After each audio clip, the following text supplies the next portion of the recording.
Boa noite, Brasil. Boa noite, Brasília. Sou Aderval Andrade, estou aqui na Lume TV Web, no podcast Promove DF. Hoje o nosso convidado é Luiz França, uma pessoa que tem uma história com Brasília, uma história magnífica e vai contar para vocês aqui hoje. Boa noite, meu amigo Luiz França. Boa noite, Aderval. Boa noite a todos que estão nos acompanhando. Grande satisfação estar aqui essa noite com você.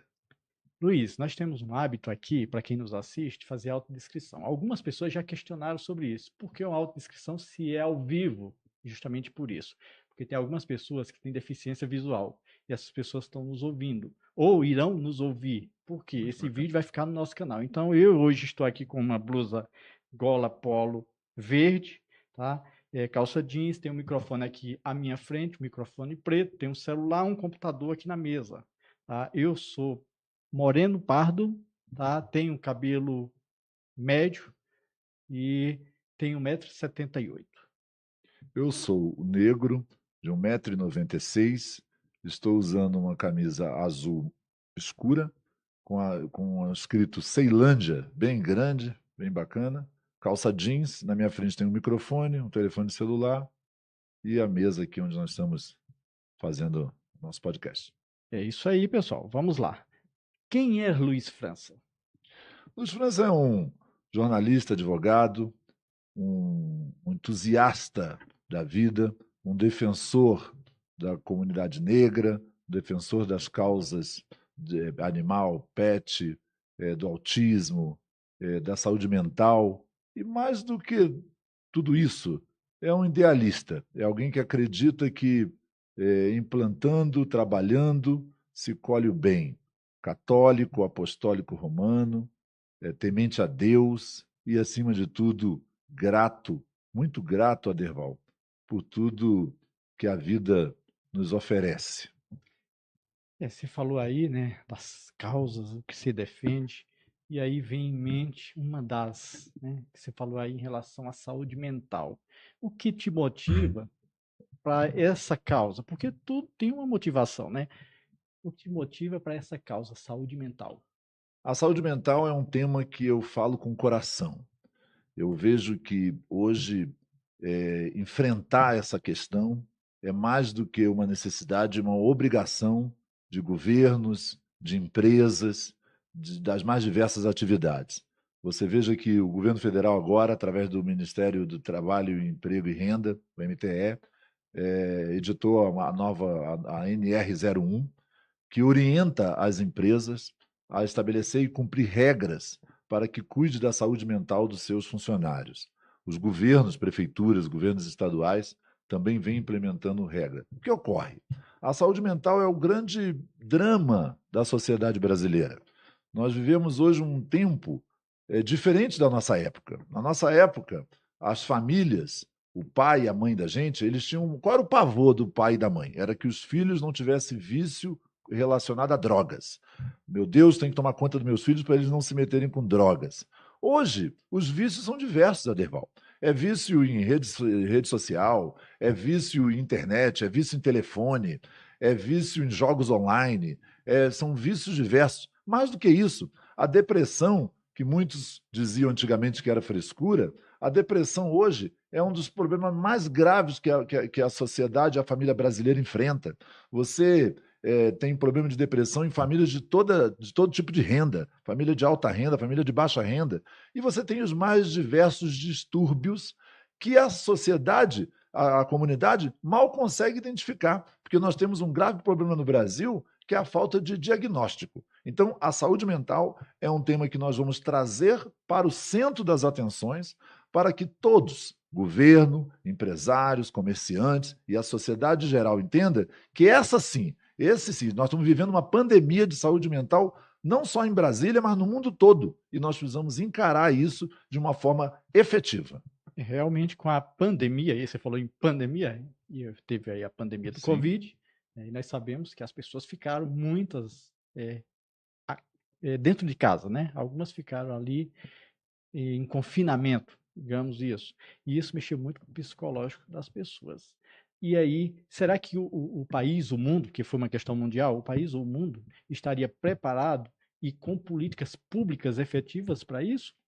Não, na verdade é o seguinte, a gente vive esse drama, como eu acabei de dizer, e nós precisamos ajudar a classe médica de uma maneira geral, porque não existe profissão, talvez professor e médico, sem dúvida, são as profissões mais humanas no sentido da importância dela para a existência da humanidade. Sem professor e sem médico, a gente não iria a lugar nenhum. A humanidade não teria chegado onde chegou sem professor e médico. Agora, eles não são heróis, eles não dão conta de fazer o enfrentamento a todos os males que a gente enfrenta, que a sociedade enfrenta, sozinhos. Precisamos, de uma maneira geral, objetivar soluções para essa questão. E a questão da saúde mental é prioritária, porque a nossa gente está doente, enfrentando tanto tipo de problema diversos. Não é possível que os gestores públicos, a classe dominante, ache normal filho matar pai, delegado atirando na esposa ou entrando no hospital e atirando em quem vai atender. Não é possível que a gente veja as pessoas doentes jogando, gastando dinheiro de Bolsa Família, recebe pouco, recebe muito pouco e jogando, porque está viciado em jogos.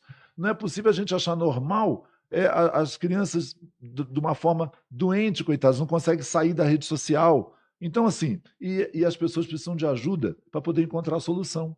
Então, a saúde mental, que durante muito tempo era ligada exclusivamente à questão do debate da psiquiatria, não é bem isso. É muito maior, são muitos transtornos diversos que são enfrentados pelo povo, sem orientação, sem diagnóstico, sem ajuda. Então, assim, nós temos que liderar uma corrente, trazer o assunto à tona, enfrentar o assunto de maneira objetiva, contar com a ajuda da classe médica, obviamente, contar com a ajuda do ente público e contar com a ajuda do empresariado, porque quando o patrão cuida da saúde mental dos seus funcionários, é a empresa que ganha. E se a empresa ganha, todos ganham, porque arrecada mais, paga mais impostos, o funcionário trabalha mais feliz. Tem várias pesquisas nesse sentido de empresas que estão atentas à questão da saúde mental, como seus funcionários rendem mais. Isso é público. Agora, a gente precisa fazer com que isso também chegue no mais necessitado, no mais humilde. Esse tipo de ação é que a gente quer trabalhar intensamente, Aderval. Luiz, aí se falou aí, e aí uma coisa vai puxando a outra, né? Exatamente. É delegado atirando em esposa, ou as pessoas mesmo, o pai matando o filho, filho matando o pai. É, e aí a gente vai para uma questão da violência doméstica, ou, no geral, ou a violência contra a mulher. Né? Essa semana nós tivemos com o pessoal aqui que terá um evento amanhã aqui em Ceilândia sobre isso, violência contra a mulher. Isso aí seria uma questão só cultural, que nós costumamos muitas vezes rotular dessa forma, ou é uma questão que tem realmente a ver também com a saúde mental, a violência contra a mulher? Com certeza tem a ver com a saúde mental. Agora, vamos lá. Vamos ser objetivos aqui. Tem coisa mais sublime na nossa vida que as mulheres? Não foi a nossa mãe que nos colocou no mundo, gente? Não é, não é possível que as pessoas achem comum uma violência contra a mulher. Nós precisamos atuar de forma enérgica, combater de forma enérgica qualquer tipo de violência contra a mulher. Isso é um absurdo. Isso não é possível que o tempo que a gente vive, com a interação que a humanidade tem com tanta tecnologia, com tanto ensinamento, com tanta coisa nova, com tanta modernidade, ainda vê esse desastre, essa perversidade que são feitas contra as mulheres de Brasília e do Brasil de uma maneira geral. Então, assim, isso não é possível. É claro, sim, Adeval, que isso está ligado à péssima saúde mental dos homens que praticam esse tipo de violência ou ao tipo de perversidade. Mas não é só saúde mental aí, não. Aí é falta de fé, falta de caráter, falta de humanidade, falta de dignidade. É o fim, é o fim. E aí você falando aí em falta de humanidade, né? E eu vou sempre pegando o gancho. Sim. Né? E aí você falou no início também da causa animal. Nós tivemos aqui recentemente uma pessoa que ela falou uma frase bem impactante. Ela falou: eu estou muito preocupada, era um homem, né? Ele disse: eu estou muito preocupado com a questão de que estão coisificando o ser humano e humanizando as coisas. Essa questão aí da causa animal é muito importante, porque eu já tive, não tenho hoje, eu tive animal e com o tempo a gente se apega muito, é como se fosse parte da família. Quem tem sabe disso. É, qual que é essa importância hoje para a sociedade, a defesa da causa animal? Eu acho que total. A defesa da causa animal é o seguinte: hoje, os nossos animais de estimação, nossos bichinhos, nossos pets, fazem parte da nossa família, gente. É também inconcebível violência contra animais. Eu não entendo como a pessoa vai na rua, busca um animal, faz uma falsa adoção para depois assassinar gato, matar cachorro. Gente, isso é no mínimo falta de Deus no coração. Os pets, tem coisa mais legal que você chegar em casa e ter o seu amiguinho lá junto com você, seu cachorro, seu pet. Não é possível que as pessoas não compreendam isso. Então, assim, a indignação nossa contra a violência contra animais beira o absurdo. Nós temos que nos unir de uma maneira muito clara para banir da sociedade, prender de forma efetiva esses marginais que atentam contra os animais. Entendeu, Adeval? Você tem muito falado aí no DF inteiro, mas você tem falado um pouco sobre a questão da mobilidade. E é uma questão bem delicada para o DF, no Brasil inteiro. Você é uma pessoa que tem andado o Brasil inteiro, você hoje ocupa Sim. uma posição elevada dentro do partido, que é secretário nacional do Podemos, né? E tem certamente uma longa experiência, porque você visita estados, prefeituras. A mobilidade do DF hoje, o que tem que ser melhorado em relação à mobilidade do DF? Tem muita coisa que tem que ser melhorado na mobilidade, não só do Distrito Federal, como do Brasil de um modo geral. É lógico que isso demanda recurso, demanda planejamento. Nós, por exemplo, estamos lançando um abaixo-assinado defendendo o tarifa zero no entorno. Você pode apoiar essa iniciativa pelo site www.tarifazeronoentorno.com.br, apoiando essa iniciativa. Eu ouço muitas pessoas dizerem assim: mas França, não é possível, de onde vai tirar recursos para poder fazer tarifa zero no entorno?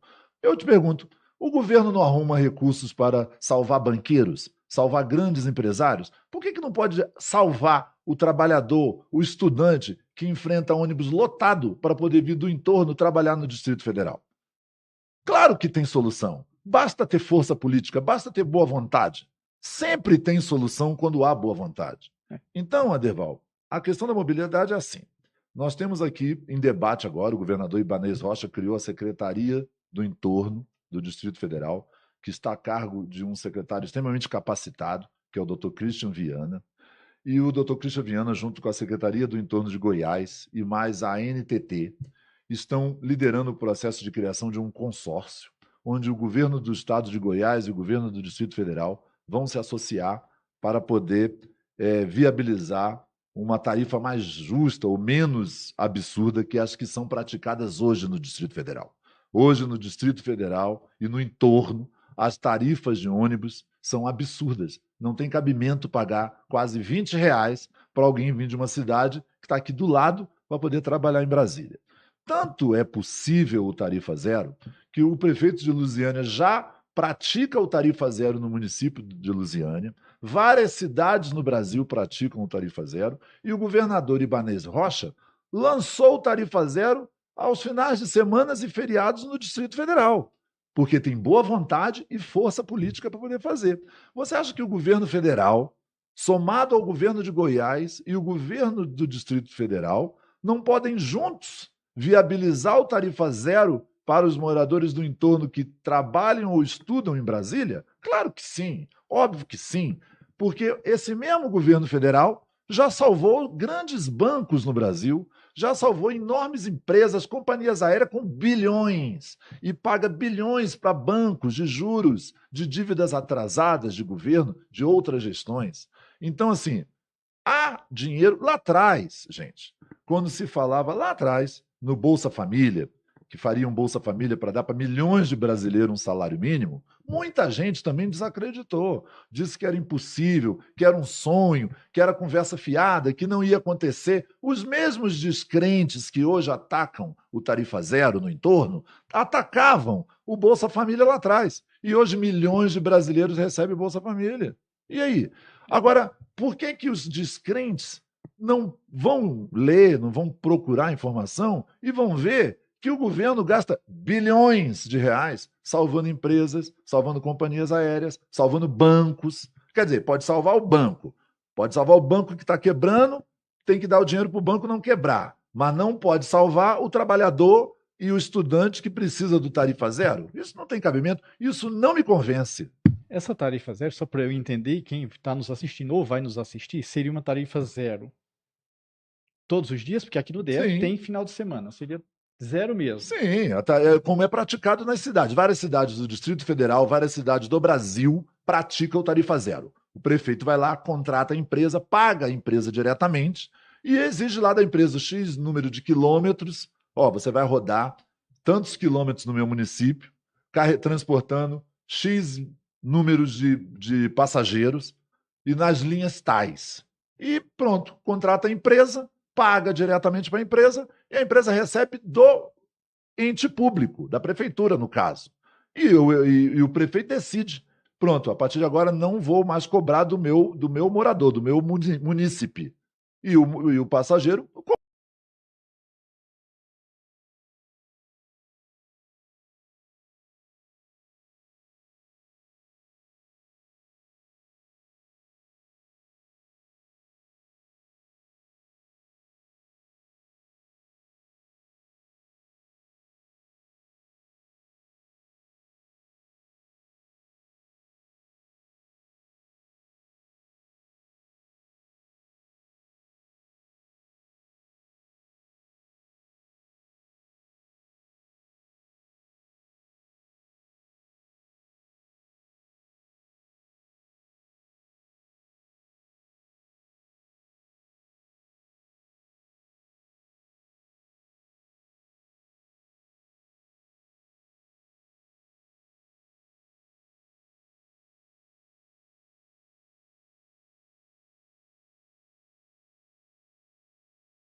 Durante muitos anos. Nós moramos, quem mora no entorno, muitas vezes é porque por questões óbvias de poder viver num local de condições. Agora, isso quer dizer que quem mora no entorno é diferente de quem mora em Brasília? Claro que não.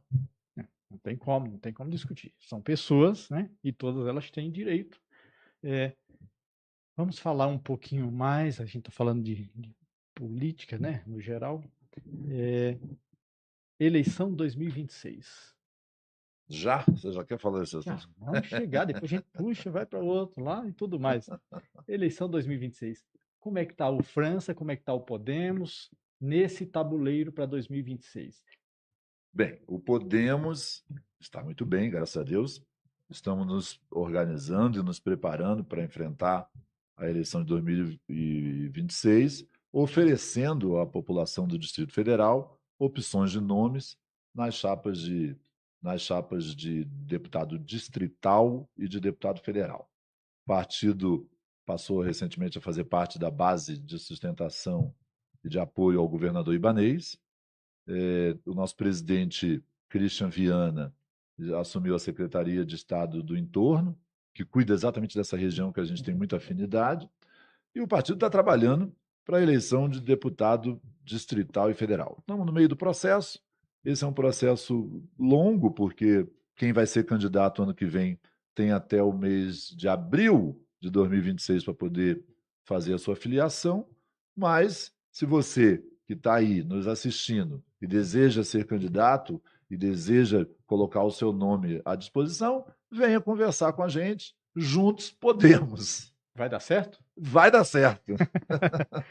Esse é o nosso slogan, né? Exatamente. E aí, na eleição, nós vamos falar de política mesmo aqui. Não, isso, né? A lógico, eleição lógico. 2022, né, teve alguns entraves. Podemos, você já vem de uma história partidária aí, Sim, de outros partidos, já muitos presidiu anos. vários, Isso, né? isso. Teve alguns entraves na eleição passada, onde o Podemos ficou fora do cenário político, aqui Sim. no DF, né? Deixando claro que aqui no DF. E aí, muitos atribuíram isso ao Regufe. E se ele estiver nos assistindo, ou se assistir, também o canal aqui está aberto. Tá. E é a hora da gente tirar isso a limpo. Sim. qual que é o papel do Regufe em 2022 e qual será o papel do Regufe se ele estiver no Podemos em 2026?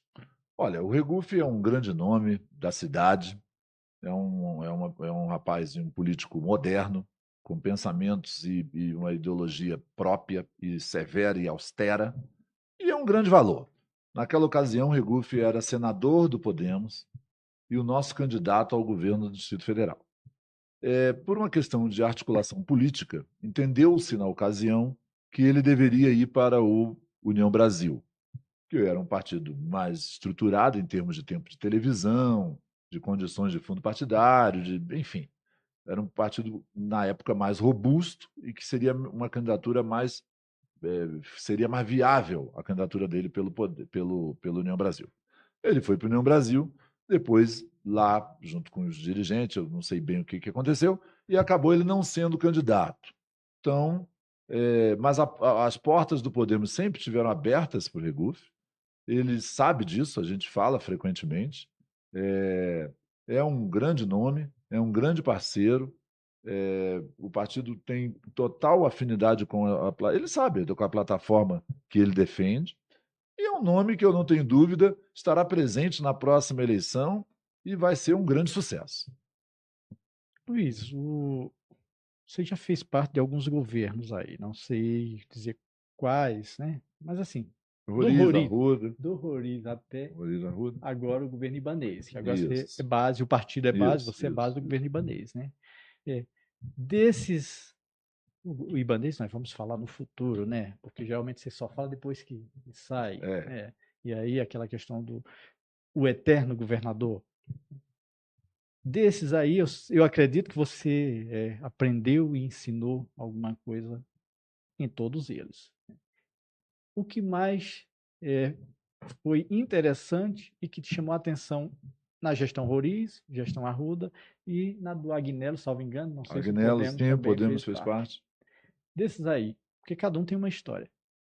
Quais deles foi mais interessante e mais significativo para o Distrito Federal? Todos, de alguma maneira, foram muito significativos, e cada um ao seu tempo, né? Não tem dúvida nenhuma que Roriz fez uma grande e talvez a maior revolução habitacional do país, que é um absurdo as pessoas dizerem que o governador Roriz inchou Brasília. Só quem realmente não entende de história, ele fez exatamente o contrário.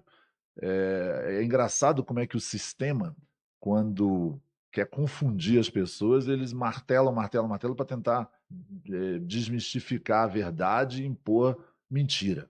Então, o governador Roriz, na época, Brasília é engraçado. Eu vejo as pessoas criticando, mas o Roriz trouxe gente para Brasília. Uai, mas quem? Me conta aqui. Qual família do Distrito Federal não tem alguém que tenha vindo de fora? Ou nasceu todo mundo aqui de uma hora para outra? Todo mundo veio ou do Rio, ou do Nordeste, ou do Sul do Brasil. Então, assim, quer dizer, um pode vir, o outro não. Eu posso vir, o outro aqui não pode. Então, assim, bizarro isso, incompreensível. Roriz foi organizar a bagunça que estava começando a se propalar no centro de Brasília. Por isso que quando a gente vai ao Rio de Janeiro, quando a gente vai a São Paulo, quando a gente vai a Salvador, quando a gente vai aos grandes centros, às grandes cidades do Brasil, você vê as favelas misturadas, tudo uma coisa horrorosa. Brasília não tem favela. Brasília, as cidades são organizadas. Todas as cidades que o Roriz criou são urbanizadas e viraram cidades gigantes, cidades bonitas, cidades organizadas, todas com vias duplicadas, vias de acesso duplicada com água, energia, saneamento, asfalto. Então, assim, essas favelas que existem nos grandes centros do Brasil, em São Paulo, no Rio, Salvador, estariam todas lá dentro do plano piloto. Aí sim, a cidade seria favelizada. Ele organizou e construiu grandes metrópoles e desenvolveu o Distrito Federal de uma maneira, porque o Distrito Federal nunca foi concebido para ser somente a ilha da fantasia que o Brasil nos acusa ser. O Distrito Federal é um estado próximo de gente trabalhadeira e gente honesta e organizada, e que quer vencer na vida, e que vieram para cá atrás da oportunidade de poder trabalhar, crescer e vencer na vida. Agora, depois, governo Arruda, outro governo espetacular, até porque o Arruda foi braço direito do Roriz e deixou grande legado para a nossa cidade, com grandes obras, com grandes iniciativas, que fez aí obras maravilhosas. Depois vieram os governos de esquerda, que aí, se você me permitir, Fique à eu vontade. prefiro nem comentar. Fique à vontade Então, aqui. e agora nós temos outro governador brilhante, que é o governador Ibanez Rocha, que está deixando um legado de obras e de organização e de desenvolvimento para Brasília. Então, assim, cada um, Roriz, Arruda, Ibanez, deixaram o seu legado de uma maneira muito positiva para a nossa cidade.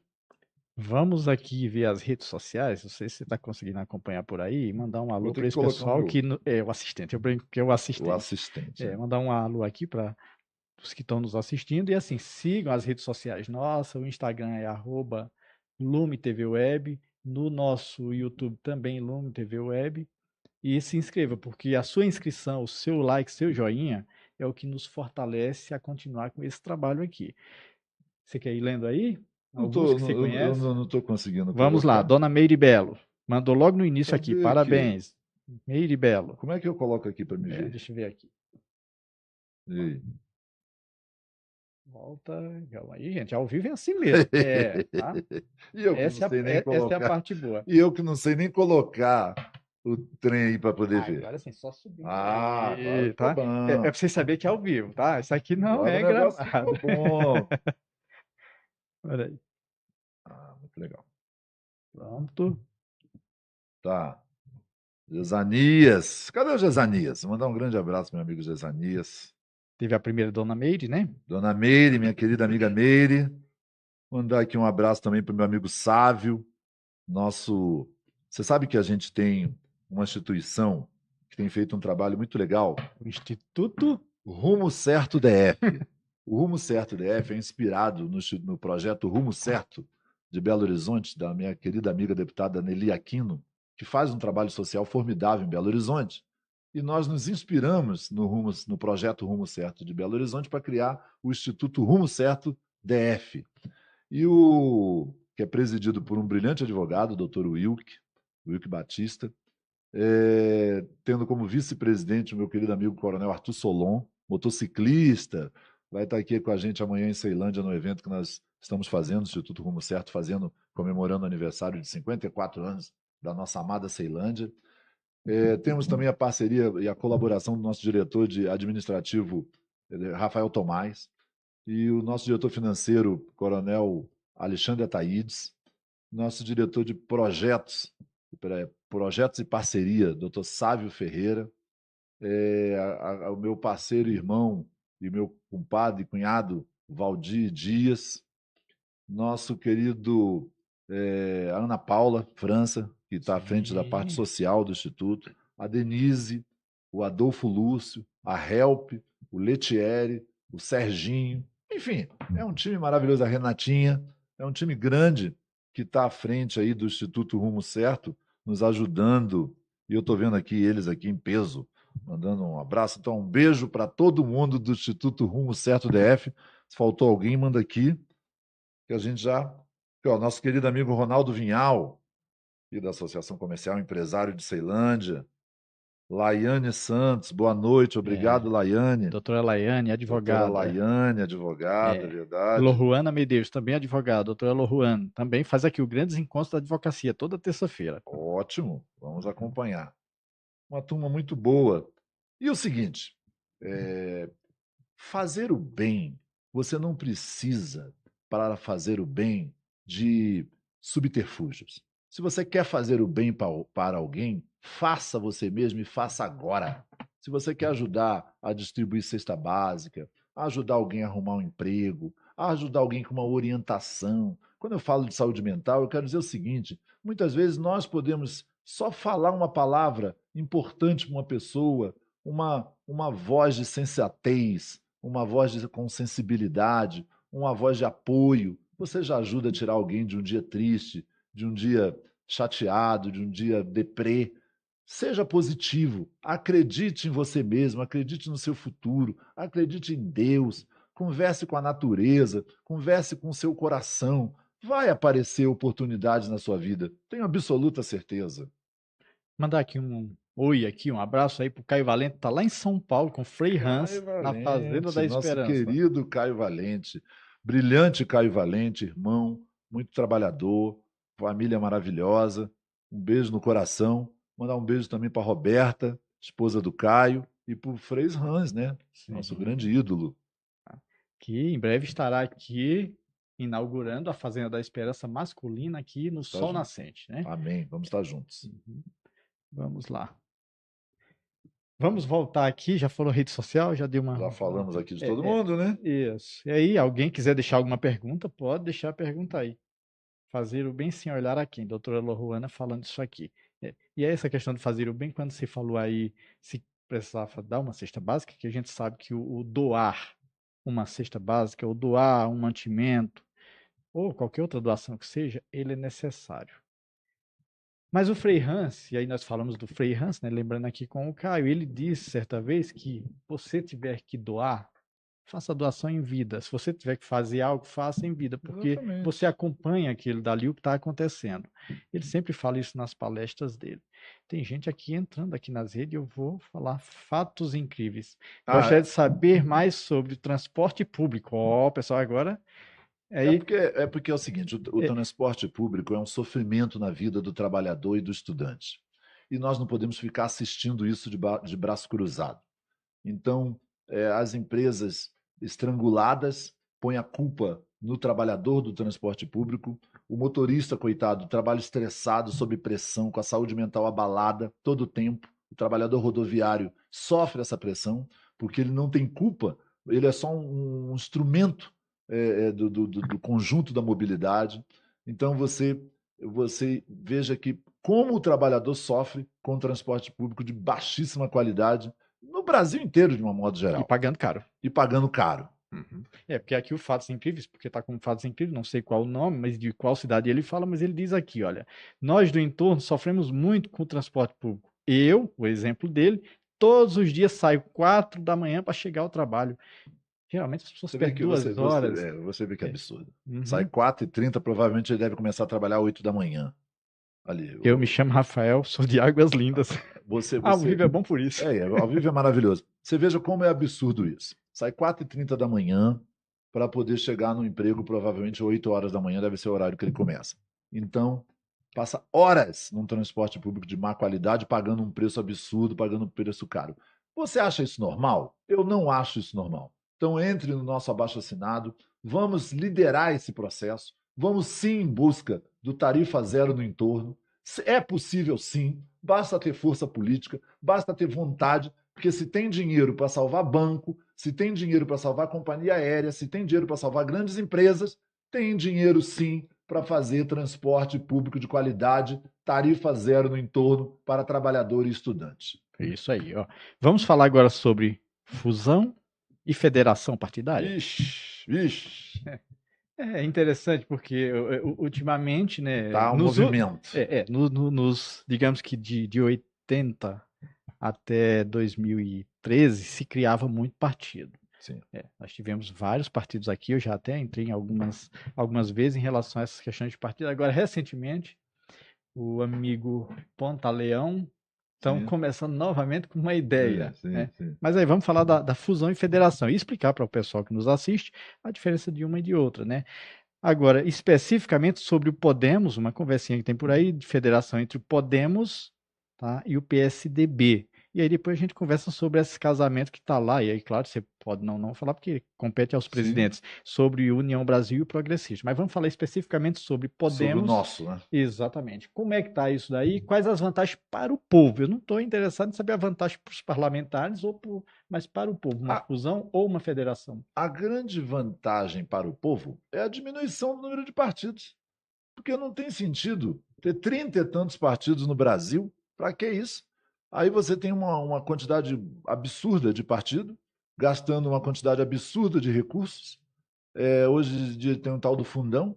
Então, assim, qual é a ideia principal? A ideia que nós estamos trabalhando. O Podemos é um partido moderno, é um partido em movimento, é um partido limpo e que tem já no seu histórico dois processos de Incorporação e fusão. O instituto são institutos diferentes.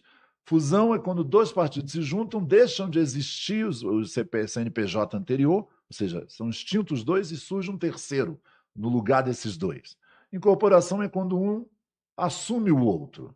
Então, o Podemos, que é o resultado da junção de PHS com o PTN, criou o Podemos. Em 2022, nós incorporamos o PSC, nossos parceiros do PSC. Foi uma aliança abençoada. Então, o Podemos hoje, dentro do Podemos já está o PHS, o PTN e agora o PSC em 2022. Se a gente se une ao PSDB, nós viramos uma potência partidária, porque o Podemos hoje tem 18 deputados, tem mais 2 para assumir com essa decisão do Supremo Tribunal Federal, que mexe aí com 7 cadeiras. Nós temos mais 2, nós vamos para 20 deputados. PSDB tem 13 deputados. Então, você imagina, o partido soma 33 deputados, vira uma bancada grande, uma estrutura partidária maior, uma quantidade enorme de prefeitos, vereadores e vice-prefeitos pelo Brasil, e vira uma grande opção para o eleitorado brasileiro. Esse que é o principal objetivo. Quando você trabalha num partido, constrói um partido, para que serve o partido? Para levar as mensagens da população para o eleitor. O partido é um instrumento. A legislação, você como advogado sabe bem disso, a legislação exige que para você ser candidato, você precisa estar afiliado a um partido político. Então, o partido é um instrumento que os candidatos têm para levar à população as suas mensagens, aquilo que o candidato vai defender. Então, por exemplo, você vai ter o candidato lá que é da habitação, da segurança, da saúde, o professor, enfim, o empresário, o comerciante, ou o trabalhador, o sindicalista, e vai levar suas causas através do partido político. É isso. E você falou aqui em segurança e tem uma pergunta. Eu ia deixar para depois que ia engatar com a outra, mas já que falou em segurança, aqui é do Dr. Jezanias, né? Que deveria estar aqui com a gente, mas foi para a chácara, né? Eles aqui, Luiz França, até que ponto a saúde mental dos integrantes dos órgãos de segurança interfere na sensação de segurança ou insegurança?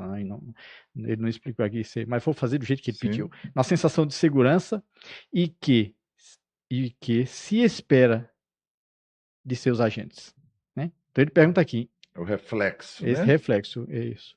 E que se espera dos seus agentes. Olha, eu acho que a questão da saúde mental interfere não só nos agentes de segurança, como em toda a população. Quando você tem um policial preparado, é porque não são divulgados, e nem deve ser divulgados, o número de óbitos de policiais militares em decorrência da má condição da saúde mental. Então, é uma lástima, e eu não tenho dúvida que interfere sim na vida do policial. O policial, ele não precisa só de armas e de treinamento, ele precisa de zelo na sua saúde mental. O policial trabalha sob pressão permanente, é uma carreira pressionada, já tem as brigas salariais, as disputas da própria carreira, as demandas de uma atividade de alta periculosidade. E aí, se você não oferece ao policial, à força policial, um amparo na saúde mental, é claro que a população sente os reflexos, não tenho dúvida nenhuma.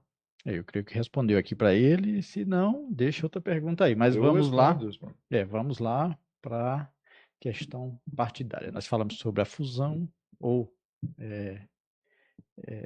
federação. Recentemente, nós não vamos discutir decisão judicial aqui, pessoal, mas recentemente teve uma decisão em que o STF, né, o TSE subiu para o STF, onde decidiram que vão mudar as regras do jogo, né, e vai sair alguns deputados, inclusive alguns dos que entrarão serão do Podemos, né? Essa questão judicial da decisão, ela interfere em muitos fatores. Estou respondendo. Isso, fique à vontade aí. Ele interfere em muitos fatores. Como é que você vê esse momento em que o TSE, ou o TRE, mas no caso o TSE, deveria ter analisado antes de fazer essa contagem de sobras? Porque agora praticamente está no final de um mandato, início de uma eleição. Isso aí vai interferir nas casas? Você conhece bem a casa lá? Câmara Federal?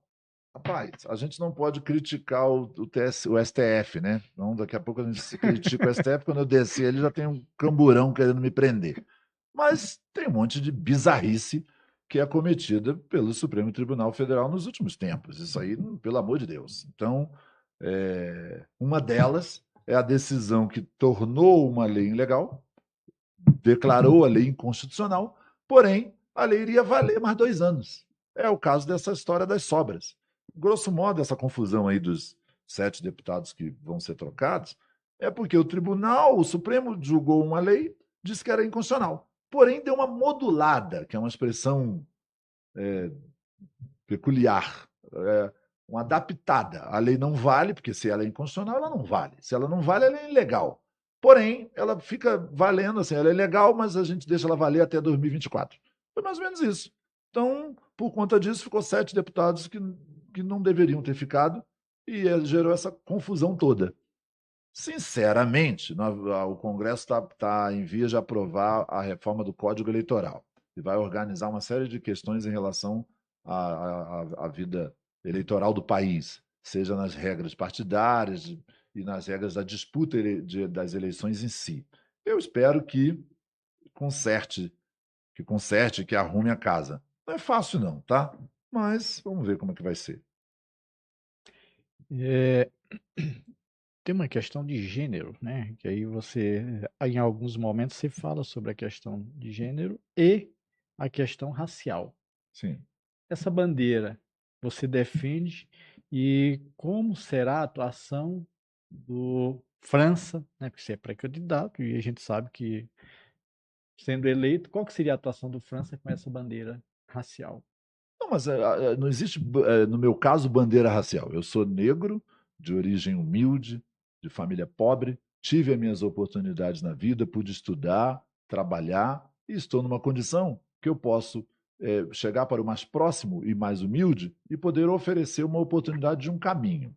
Eu entendo o seguinte: nada na vida é entregue de graça. Você tem que ter fé em Deus e trabalhar. Através da fé, do estudo e do trabalho, é que nós vamos conquistando um avanço na nossa vida. E eu preciso dizer isso ao meu povo.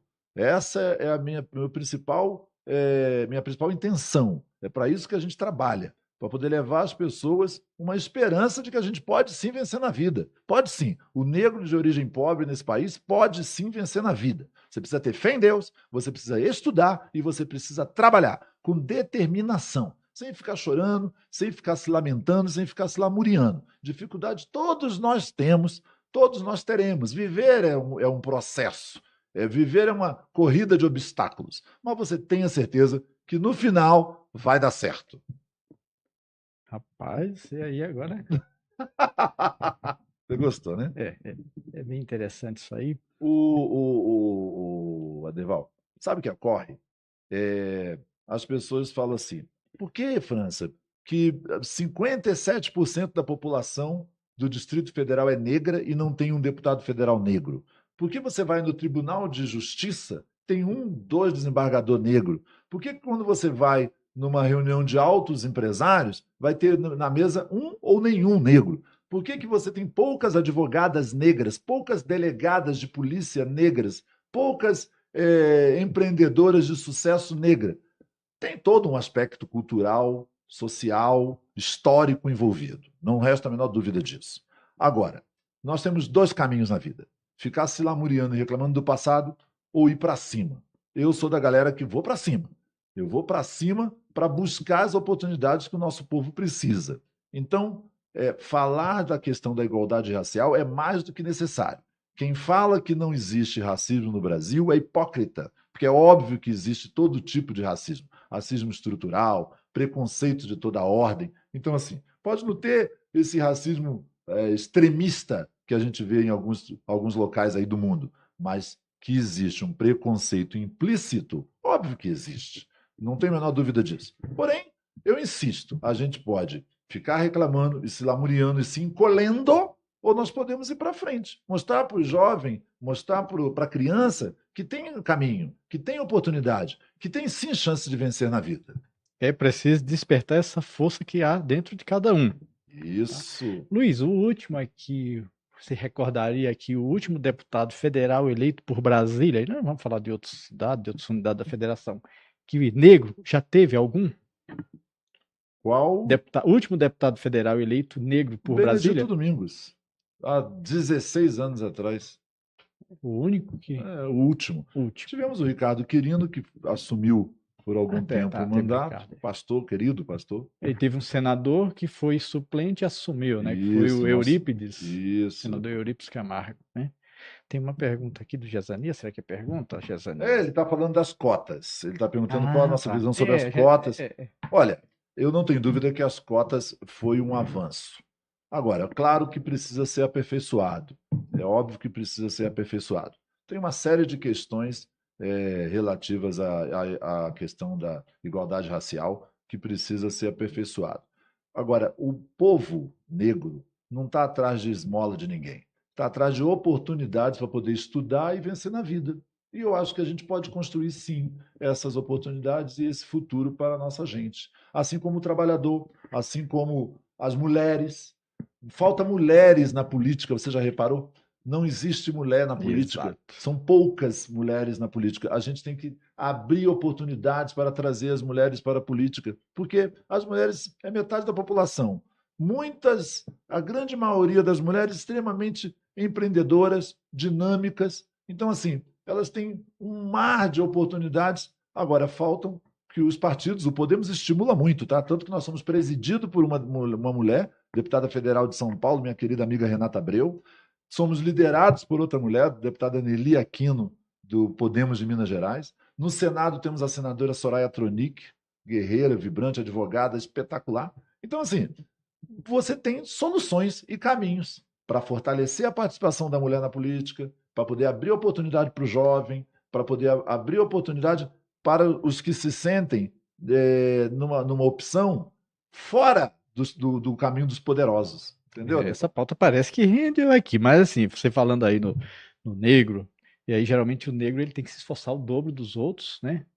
Assim como você falou na mulher, a mulher também tem que se esforçar o dobro para que possa conseguir algum espaço igual ou próximo, né? No caso da mulher, o homem, e o outro, o negro, próximo aos pares. A mulher tem a sensibilidade que o homem não tem. Geralmente, a mulher, quando lidera o processo, é um sucesso. Pode ver aí. Nós temos, por exemplo, no Distrito Federal, o caso da nossa vice-governadora Celina Leão. Incansável, trabalhadora. Leoa. Não é verdade? Não é uma leoa. Não é um exemplo que motiva a participação das mulheres na política? É isso que nós temos que fazer. Nós temos que incentivar a participação das mulheres na política. Tem aí do G Dias, tá? Esse é um elogio. Veio propaganda aqui. G Dias. Diz, o negro precisa ocupar seus espaços na sociedade. Vai dar certo. Precisa de paridade, é isso. Precisa isso, de então, paridade. Assim, a Loruana aqui falando, precisa de paridade, incluir mulheres na política. Sim, é para isso que está todo mundo buscando, não cotas, né? A mulher tem que estar lá porque é o lugar devido dela, não é por questão de cotas. E aí ela manda novamente aqui, é bom, doutor Loruana aí tá assistindo e participando. É necessário que exista a inclusão de toda a sociedade que está fora da política. Convidamos você, doutor, a conhecer o Podemos. A política é o instrumento e o caminho da transformação. Não adianta ficar reclamando. Quem reclama e diz que não gosta de política está entregando uma carta em branco para os maus políticos. Você precisa estar ligado. Vem aí uma eleição, vem aí a decisão de quem vai comandar o Distrito Federal, de quem vai ser o seu representante na Câmara Legislativa, de quem vai ser o seu representante na Câmara Federal. Toda vez que a pessoa fala, não gosto de política, não quero saber, ela está dando uma carta branca para os maus políticos, porque ela tira a chance dos bons políticos poderem participar e vencerem e estarem à frente do processo. Mas eu queria, Deval, chamar a atenção para uma situação também muito importante e que nos comove de uma maneira muito, muito impactante, que é a questão da causa do autismo. Eu tenho percorrido o Distrito Federal, visitado instituições que fazem o trabalho com autismo. Nós estamos aí há poucos dias do Dia Mundial do Autismo. A gente que convive com famílias atípicas, com mães atípicas, que enfrentam esse desafio que é cuidar dos seus filhos, mães que muitas vezes são abandonadas pelo marido, abandonadas pelos seus familiares e que ficam sozinhas para poder cuidar dos seus filhos com algum tipo de transtorno de aspecto autista. Dizer assim, não é fácil. A tarefa da mãe já é alguma coisa de espetacular. A mãe já é algo de espetacular, de extraordinário. Agora, a mãe atípica, essa é uma abençoada de Deus, porque não é fácil enfrentar esse desafio, não é fácil enfrentar, muitas vezes, a falta de sensibilidade, a falta de apoio, a falta de orientação, a falta de uma rede de proteção. Então, esse tema, Adeval, do autismo de um modo geral, é um tema que eu também gostaria de abordar e sempre abordo, sempre que posso, através do seu canal, através dos seus telespectadores, da força que o Promove DF tem no Distrito Federal como um veículo de mídia, e chamar atenção para essa causa do autismo, porque todos precisam se ajudar. Todos nós precisamos nos ajudar. E nós precisamos incluir o tema autismo como um tema prioritário. A gente precisa ter essa sensibilidade. E a gente, sempre que pode, nós estamos trazendo um assunto para lembrar que você pode ajudar sim, você pode ajudar contribuindo com o seu tempo, contribuindo com o seu recurso, aqueles que podem, contribuindo com algum gesto, contribuindo com acolhimento. Quando você pode. Quando a pessoa quer fazer o bem, ela encontra um caminho, ela encontra uma fórmula, ela faz sozinha, mas ela dá um jeito de promover o bem para o próximo. Nós estamos encaminhando aqui os nossos minutos finais, mas já passa rápido, tá? Mas eu gostaria de explorar um pouquinho mais agora o trabalho do Instituto Rumo Certo, tá? Fala pra gente como é que as pessoas podem ter acesso aos serviços oferecidos pelo Rumo Certo e se atende DF em torno, só o DF. Fala um pouquinho mais sobre o Instituto Rumo Certo. O Instituto Rumo Certo DF é uma instituição sem fins lucrativos, que não recebe nenhum tipo de recurso público, né, e que atua na área social em todo o Distrito Federal e em torno, principalmente nos temas ligados à promoção social, à questão do autismo, da causa animal e do profissionalismo, da profissionalização do jovem aprendiz, do estudante, de gerar oportunidades para mulheres empreendedoras, enfim. É uma instituição, você pode entrar nas nossas redes sociais, no Instagram do Instituto Rumo Certo DF, tudo junto, @Instituto Rumo Certo DF, e você poder acompanhar o trabalho, e lá você tem os contatos, você pode participar das ações do Instituto. Enfim, é uma instituição muito bacana. Eu queria, antes de finalizar, muito rapidamente... mas ainda tem tempo, já vamos. Porque eu quero deixar aqui uma mensagem de aniversário da nossa Ceilândia. Eu ia falar, você leu esse pensamento, já ia falar, ontem foi o aniversário, né? E aí já ia pedir isso daqui. O aniversário de Ceilândia não é um dia, a gente comemora vários dias. Então, nós ontem passamos aqui o dia na cidade, comemorando o almoço do nosso querido Everaldo, mandar um abraço para ele, Jornal de Ceilândia. Depois, à tarde, fizemos várias visitas com o Coronel Aragão, fomos em várias instituições, fui na APED, que faz um trabalho ligado às mães atípicas, é sensacional, as meninas, maravilhosa, no lar dos idosos, enfim, uma tarde maravilhosa, uma noite maravilhosa. Hoje também passamos o dia aqui em Ceilândia, revendo velhos amigos, revendo os familiares, revendo essa gente querida de Ceilândia, que é a cidade, que é o pulmão trabalhador do Distrito Federal. E a cidade chega aos 54 anos, vibrante, a cidade chega aos 54 anos nova ainda, com muita coisa para fazer, obviamente, mas, de qualquer forma, é uma grande vitória, um grande sucesso, porque são pessoas felizes que vieram para cá, ajudaram a construir todo o Distrito Federal, ajudaram a construir o Brasil, esse Brasil que está aí, Foi Ceilândia que ajudou a construir o Brasil e eu estou muito feliz. Hoje passamos o dia aqui, amanhã estaremos aqui novamente. E assim, dizer que ver Ceilândia chegar aos 54 anos da forma que está, uma metrópole do país, uma metrópole da América do Sul, é muito interessante, mas que nós temos sim que continuar reivindicando as melhorias que a gente precisa. Mas estamos no rumo certo e nós temos certeza que muita coisa boa ainda vai acontecer. E vai. E vai dar certo. A gente sempre faz umas provocaçõezinhas aqui, geralmente Sim. às vezes no início, mas assim, tem um poeta, Altino Cacheta, que é o famoso Leão de Formosa, né? E ele diz assim: aperfeiçoa-te na arte de ouvir o rio, só quem ouve o rio pode ouvir o mar. Qual foi o teu rio e se você já conseguiu ouvir esse mar? Rapaz, já tive vários rios que mudaram o curso da minha vida. Eu acho que a gente, quando resolve entrar na atividade política, a gente é um chamamento de Deus. Tem que ter um propósito. Tudo na vida você tem que ter um propósito. Quando você faz as coisas com o coração, Deus abençoa e dá certo. Mas você tem que ter um propósito. O meu propósito é servir.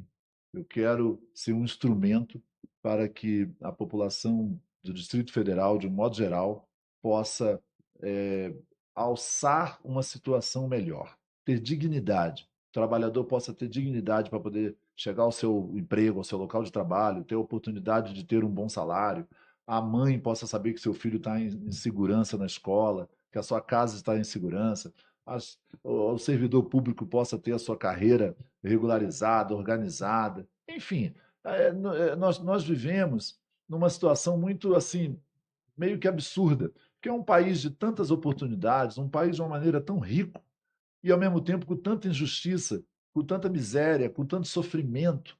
Então, nós temos que trabalhar para diminuir essa desigualdade. Só que isso não pode ficar só no discurso, isso precisa de ação efetiva.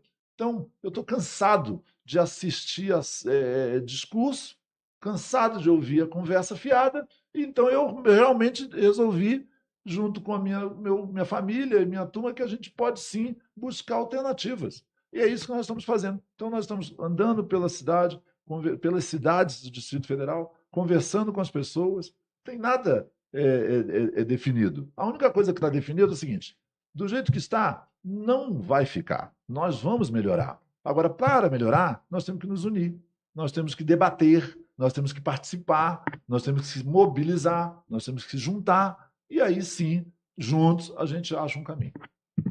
Estamos chegando aqui ao final, tá? E a prova disso que a sociedade organizada tem poder, tem força, e aí temos que saber que se estiver organizada realmente, nós não podemos ser um elefante dentro de uma gaiola, porque a sociedade tem força, o povo tem poder, mas tem que ter consciência e tem que despertar essa força, porque quando você desperta, aí você não vira aquele elefante amarrado no banquinho, tá? Porque é isso que nós precisamos. Suas considerações finais? Adeval, agradecer a você, a toda a equipe do Promove DF, dizer da minha satisfação de estar novamente aqui, tudo muito bem organizado, tudo muito bem estruturado, e dizer aos seus telespectadores, a quem está nos ouvindo, que não desacredite de si. A coisa mais importante que a gente tem, além da fé em Deus, é a fé em si próprio. A gente pode sim, está na Bíblia, tudo pode aquele que crê. Então você tem que crer, você tem que acreditar que juntos nós podemos encontrar melhorias para a sua vida, para a vida de cada morador do Distrito Federal. Tenho absoluta certeza que com dedicação, com trabalho, com honestidade, olhando no olho do cidadão, nós vamos encontrar o rumo certo. Vai dar certo. É isso aí, boa noite. Estamos aqui no Promove DF, conectando pessoas e negócios. Tchau.